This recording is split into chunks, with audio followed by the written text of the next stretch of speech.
din po ng kanilang miyembro. Tatawagin po namin sa harap si Nanay Fer para po sa kanyang mensahe kay Nanay Janica. Talaga akong kuya.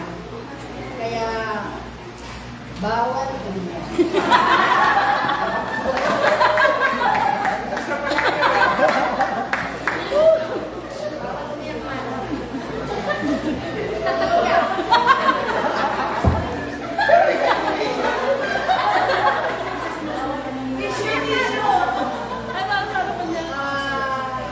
Nakakuha ako ng kuya at ate dito sa Saudi Arabia. And alam ko, yung love nila, pag nilove ka nila, sincere sila, at walang ano yun. Yung love talaga yun. Kaya, masaya ako na naging parte ako ng buhay nila. Masaya ako kami ng pamilya ko kasi yung mga anak ko din, ano din sila kay ate. And kaya lang pinapasalamatan ko at pinapapurihan ng Panginoon dahil nakilala namin sila, naging parte din sila ng buhay namin.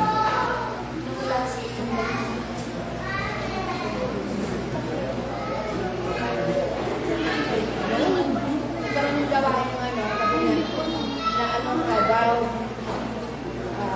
Tapos na yung ano niya, contract na, ibuwa ko na. Hindi mo try mo. Ang nangyari nga yun, patapos kaya ilang months. And sa edad naman ni Mano, deserve naman niya ng deserve niya na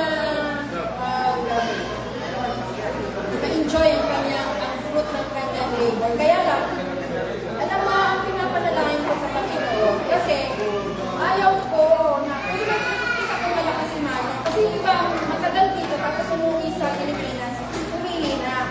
Pero alam ko naman na meron naman makakaalaan ko si Mano at si ate. Okay, meron naman tayong farm doon, no?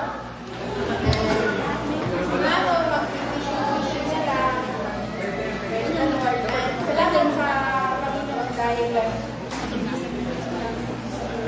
nagamit kayo ng Panginoon hindi lang sa buhay namin. Maraming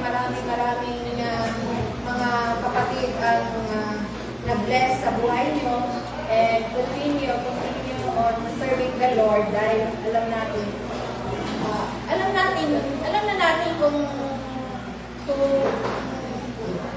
nagtatapat tayo sa Panginoon, ang Panginoon ang bahala sa atin. And the Lord bless you more sa ministry na andun sa Pilipinas, sa dati, continue on taking care of Manong.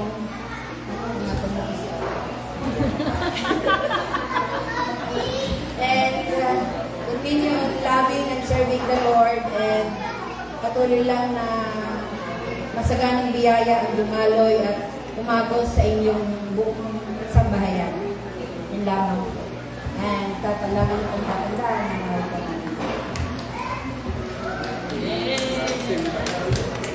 Apak naman dyan!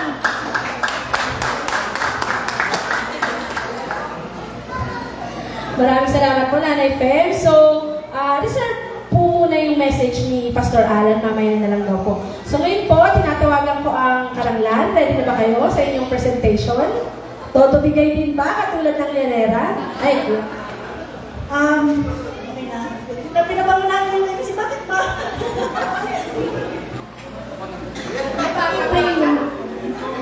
Okay, wait lang po.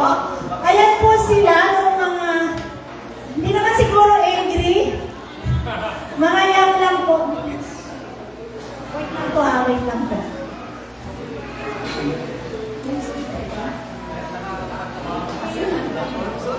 Sige, wait lang po ha. Ayan. That is 2013. Anniversary po yan ng Muñoz. Yes, Muñoz. Walang sound. Ayan. O, dahan-dahan daw kasi hindi nila nakita yung mga... Ayan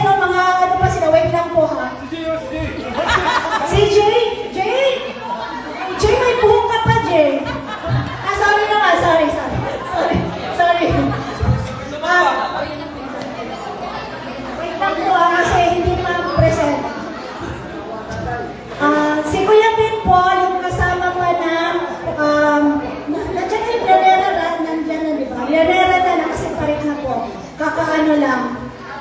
So,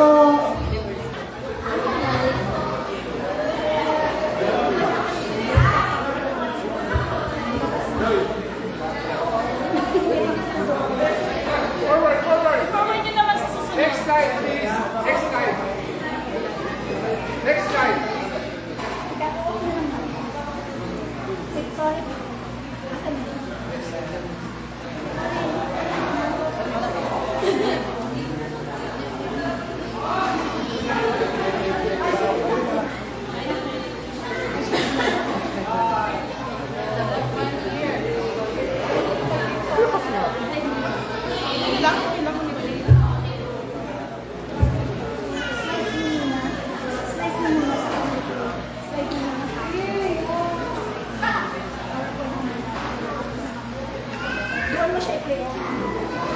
Na lang namin to mamaya, okay? Hindi siya mag-ano kasi. Ha? Meron na? O sige, makayaan mo na lang. Okay, next slide na po tayo. Nakita niyo na yan, di ba? That is 2013. Ayan, yung mga, sino ba yung nandyan? Pakituro ko yan eh. Ayan, sino ba yung nandyan? Opo. Nandyan po si Tatay Frank. Ayan po. Andito po si Ate Flori. Nandyan po siya. Hindi kasi kasinipilan. So, ayan po yung mga dati. Ayun, Ate Phil, super slim pa kayo. Ayan, sige. Next time. Sa Ranera, kasama pa natin nag-ano si yung iba dyan. Okay, next. Ayan.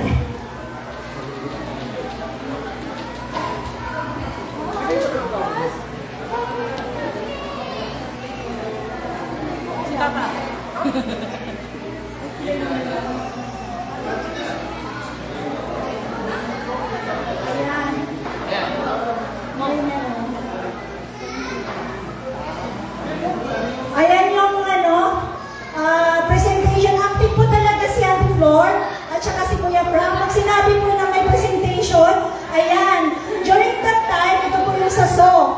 Nag-aral din po si Ate Flori at supportive po si Tatay Frank. Ayun po, at kumakanta kami habang nanonood po siya. Yan po yung presentation namin. Ayun po, ayun sila. Sino ba yung mga, yan po yung saso. Mga classmate po namin that time. Marami po kayo. Yan po yung mga kids kapalahunan. O, si Alexie. Ngayon po, nag-aaral na po sa Pilipinas, makibalik ako kasi.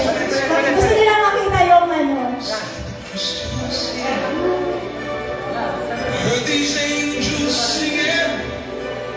Okay, gusto nila makita. Ayun ka to, ang sexy pa na. Ayan yan. Maliit pa sila. Ayun po. Si Andre po ay, yan po yung nakapula. Ganyan yung mga apo na inalagaan. So ngayon, nalaki na po sila. Yung iba na sa Pilipinas na. Next.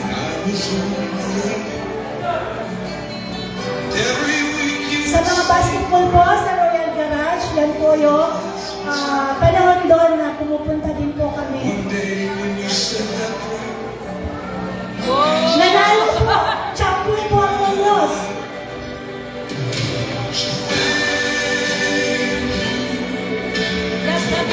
Yan po, nag-graduate din po kami ng SO. Ha? Kaya nga eh. Yan po, namasyal din po kami sa National Museum. Marami po kami kaganapan. Ayan po sila, talagang sweet pa noon pa man. Isang obedient nga daw si Auntie Flori.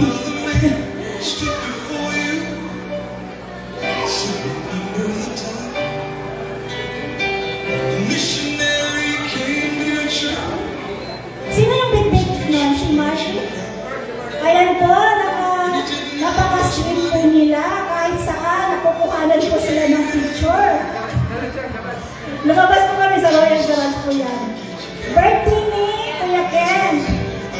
Andun din po sila sa lahat ng birthday present po sila. Ayan po. Kuya Ken, nanalo ka dyan ha. Nakuha mo dyan.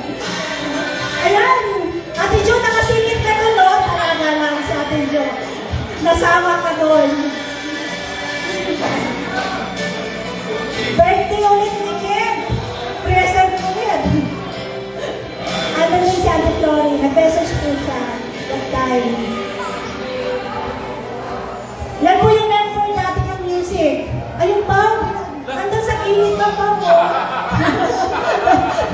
Ayan, batang-bata ka pa. Ayan. Si Kuya Frank po, gusto ko talaga yan ng swimming, ng dagat. So, nilagay na lang po dyan. Para ma-feel naman po. Ayan din po, that is Christmas.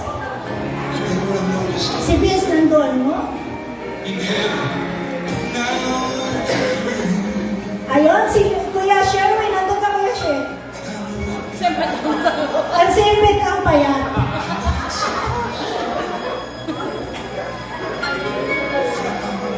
Lumabas po kami niyan dahil may singles out. Yung mga single po. Sorry, Ate Beth. Ayan po yung mga elders noon sa Muñoz na naiwan kung dati sa Muñoz. Ayan. Sino ba yung nag-birthday dyan? Sa Ate Ani? Ayan, lumabas tayo. Nandyan na. Yung kambal, nandyan. Si Daday. Oh, Day. Salamat lang. Huli na kasi dumating eh. Memory na lang yun. That's his only memory. Ay, naku, sorry. Ito kasi na. Ay, yung mga kalalakihan dati sa Muñoz. Sa mga kapatid.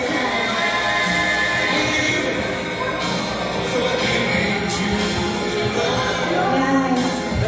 Yung family Muñoz. Ate Pema. Yung bang. Maganda lang bang. Ayan yung sa kasal ni Joyce. Nakakanin din talaga kung ikinasal na kay Apo na. Apo sa tuhog na. Ayan naman yung whole, ng groom at bride.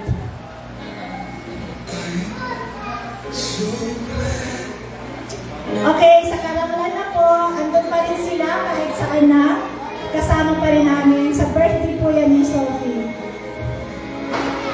Ayan, hanggang nakarating na dito si Mama, pinuntahan na siya.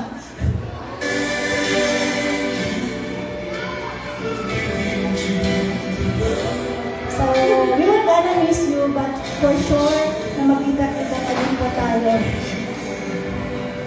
Okay, humabol po ako. Sorry po, medyo mukha ko talaga. So, sobra po na. Wala kasi nagbigay ng photo. So, ayun po. So, maraming salamat sa lahat na to. At salamat sa memory. Yan po yung family Karanglay. Kasama pa rin natin.